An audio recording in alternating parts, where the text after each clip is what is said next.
कर्म बनते क्यों हैं? और कर्म बंधते हैं तो फिर उदय में आते हैं, उदय में आते हैं तो तकलीफ भोगता है। प्रॉब्लम तो सारी यहीं से खड़ी होती है ना। यदि देखो हमें तकलीफ नहीं चाहिए, हमें दुखी नहीं होना हो, तो कर्म उदय में नहीं आने चाहिए। भाई कर्म का उदय आता है तो हम दुखी होते हैं। अब कर्म का उदय नहीं आए, इसके लिए कर्म का उदय क्यों आता है? क्योंकि बंधन होता है, तो बंधन नहीं होना चाहिए। अब बंधन क्यों होता है? कि बंधन होता है क्योंकि हमारे भाव बिगड़ते हैं, राग द्वेष आदि विकारी भाव होते हैं। तो जैसे भाव होते हैं वैसा कर्म बंधता है, जैसा कर्म बंधता है वैसा उदय में आता है। जब उदय में आता है तो परिस्थितियां बनती है, और परिस्थितियां जैसी बनती हैं उनसे प्रभावित होकर के हम सुखी दुखी होते। तो यदि हमारे को सुखी दुखी ना होना हो तो हमें एक कला सीखनी पड़ेगी। ये क्या कला सीखनी पड़ेगी? कि परिस्थितियों से अप्रभावित रहने की कला। पॉइंट समझ में आ रहा है? परिस्थितियों से अप्रभावित, अप्रभावित मतलब इफेक्ट नहीं पड़े उसका अपने ऊपर, हम उससे फर्क नहीं पड़े, इसका नाम है अप्रभावित। प्रभाव पड़ना और अप्रभावित रहना।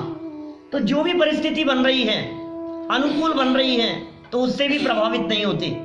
प्रतिकूल बन रही है, प्रतिकूल मतलब हमारे अगेंस्ट, तो भी हम उससे प्रभावित नहीं होते। तो समझ लीजिए मोक्ष मार्ग शुरू होने की दिशा में कदम बढ़ गए। होती है तो क्रोध उत्पन्न हो जाता है, अनुकूलताएं ज्यादा होती है तो मान हो जाता है। विकार तो दोनों है। अनुकूलताएं अभिमान करा देता है, प्रतिकूलताएं क्रोध दिला देता है। और क्रोध और मान ये दोनों ही तो विकृतियां हैं। इन दोनों में संभाव जिनका होता है वे ज्ञानी होते। सबको जानो, कुछ मत करो, जानो, जान करके भी सहज रहो। पाप कर्म का उदय आ गया सोके, पुण्य का उदय आ गया कि ठीक है। लोग काले झंडे दिखा रहे हैं, कोई फर्क नहीं पड़ता है।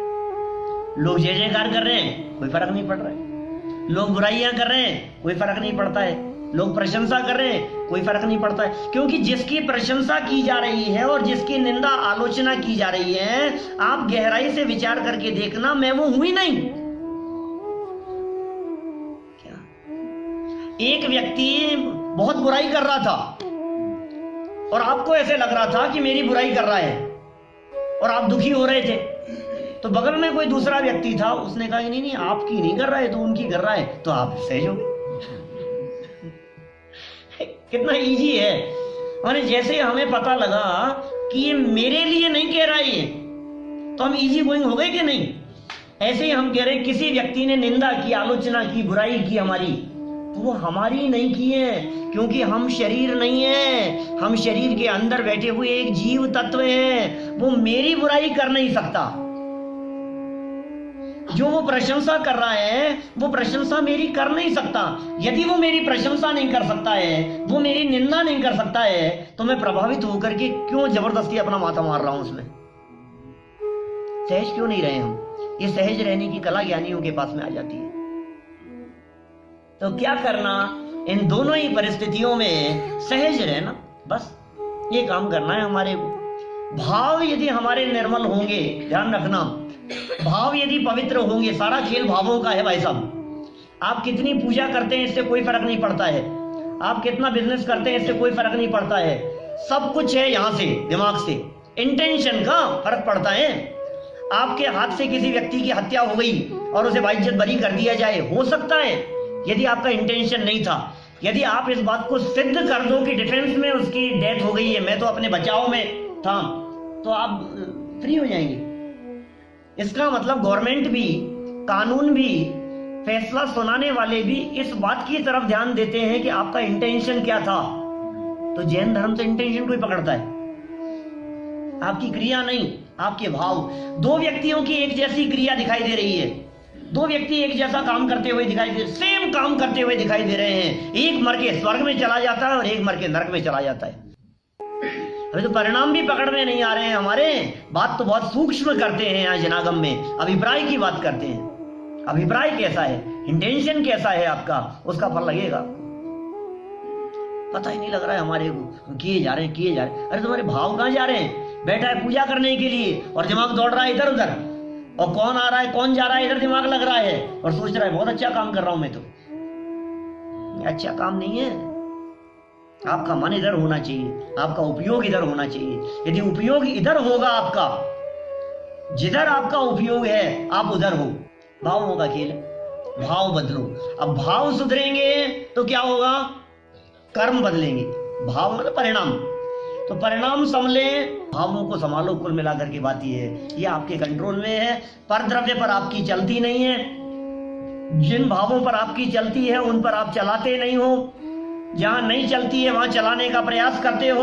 आप प्रयास करते हो लेकिन चलेगी नहीं, सर फोड़ता है, दिमाग लगाता है और फिर पजल्ड होकर के दुखी होता रहता है। और क्या होगा? हमारी चलती तो है नहीं, अब चलेगी ही नहीं तो क्या होगा? बोलो, कितनी मेहनत करें, कितना पुरुषार्थ करें कि काम हो जाए? अरे होता ही नहीं है ना। जहां है ही नहीं वहां कितना पुरुषार्थ करो कि काम हो जाए? एड़ी से चोटी तक का जोर लगा लो आप।